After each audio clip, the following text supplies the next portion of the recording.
Les degrés de l'amour. L'auteur des Manazil dit « L'amour comporte 3 degrés. Le premier degré, c'est un amour qui brise les obsessions, rend agréable le service et console devant les épreuves. Il brise les obsessions et les phobies parce que les obsessions et l'amour sont antinomiques. En effet, l'amour implique la domination du cœur par l'évocation et la mention du bien-aimé, tandis que les obsessions impliquent l'absence de cette évocation. La résolution de l'amour annihile donc l'hésitation du cœur entre le bien-aimé et autrui. Or, ceci constitue justement la cause des obsessions. Quant au fait de rendre agréable le service, cela signifie que l'amant éprouve du plaisir en servant son bien-aimé et ne ressent pas la fatigue qu'on ressent ordinairement dans le service. Et pour ce qui est de l'expression « console devant les épreuves », il faut savoir que l'amant trouve dans le plaisir de l'amour de quoi oublier ses épreuves, comme s'il acquérait une seconde nature qui ne relève pas de la nature humaine. L'auteur des Manazil ajoute « C'est un amour qui naît à partir de la constatation de la bienfaisance, s'affirme en suivant la sunna et s'accroît en répondant par l'indigence. C'est-à-dire qu'il se produit grâce à la constatation par le serviteur de la générosité de Dieu en sa faveur et de ses bienfaits manifestes et latents. Ainsi, plus il constate cela, plus son amour se renforce, car les cœurs aiment tout naturellement celui qui leur fait du bien et détestent celui qui leur fait du mal. Or, le serviteur ne reçoit la bienfaisance que de la part de Dieu et ne subit la malfaisance que de la part de Satan. Que Dieu nous protège. Et le plus immense bienfait que le serviteur constate de la part de Dieu, c'est celui de l'habilité à l'aimer, à le connaître, à chercher sa face et à suivre son bien-aimé.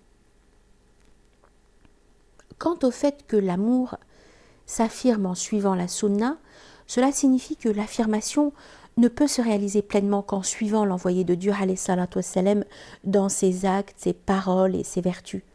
Encore une fois, médite bien cette parole divine. Suivez-moi si vous aimez Dieu, Dieu vous aimera. C'est dire finalement que toute l'affaire se ramène au fait que Dieu vous aime et non pas dans le fait que vous l'aimez. Mais vous n'obtenez ceci qu'en suivant le bien-aimé alayhi salatu wassalam.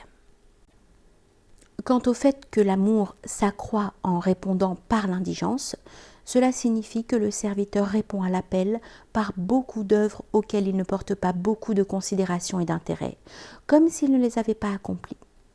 Car il répond à l'appel par son indigence et par sa pauvreté spirituelle, et c'est ainsi qu'il accède humblement auprès de son Seigneur. Voilà ce qui accroît l'amour et le développe. L'auteur des Manazil ajoute « Le second degré, c'est un amour qui incite à préférer Dieu à autrui, à enflammer la langue par son évocation et attacher le cœur à sa contemplation. C'est un amour qui se manifeste à travers la contemplation des attributs divins, la constatation des signes et la mortification par les exercices des stations spirituelles. Ce degré est plus élevé que le précédent en raison de son motif et de sa finalité. En effet, le motif du premier degré est la bienfaisance, tandis que celui du second est la contemplation des attributs divins, la constatation des significations des signes divins et le renforcement de cette faculté par les exercices spirituels en réalisant les stations du cheminement spirituel. L'auteur des Manazil poursuit. Le troisième degré, c'est un amour éclair qui annihile l'expression, repousse l'allusion et n'est pas épuisé par les qualifications.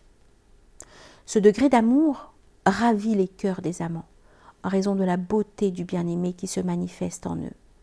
L'auteur indique par là l'extinction dans l'amour et la contemplation. Car l'expression s'annihile devant la réalité de l'amour et ne peut l'atteindre, parce que l'amour se situe en fait au-delà de toute expression et de toute allusion. Quant au fait que les qualifications de l'amour sont infinies, c'est parce qu'il possède un rapport dans toute station spirituelle. Cela, dans la mesure où, comme nous l'avons dit, l'amour constitue l'esprit et le support de chaque station. L'auteur des Manasil ajoute « Cet amour constitue le pôle de cette affaire. Toutes les autres formes d'amour qui sont en deçà sont exprimées par le langage et prétendues par les créatures, tandis que cet amour est stipulé par les esprits. » Donc toute l'affaire des itinérants vers Dieu tourne autour de ce troisième degré d'amour, parce qu'il est pur de tous les troubles, les accidents et les motivations. En effet, celui qui assume cet amour est désiré, attiré et recherché, tandis que celui qui assume les autres degrés d'amour reste avec sa volonté à l'égard de ce qu'il aime. Voilà pourquoi cet amour ne peut faire l'objet d'une prétention, parce qu'il ne peut être acquis, mais seulement octroyé par Dieu. Et l'on comprend qu'il est nécessaire d'accorder la priorité et la préférence à l'amour de Dieu par rapport à l'amour de l'âme, de l'épouse, des enfants, de l'argent et tout le reste.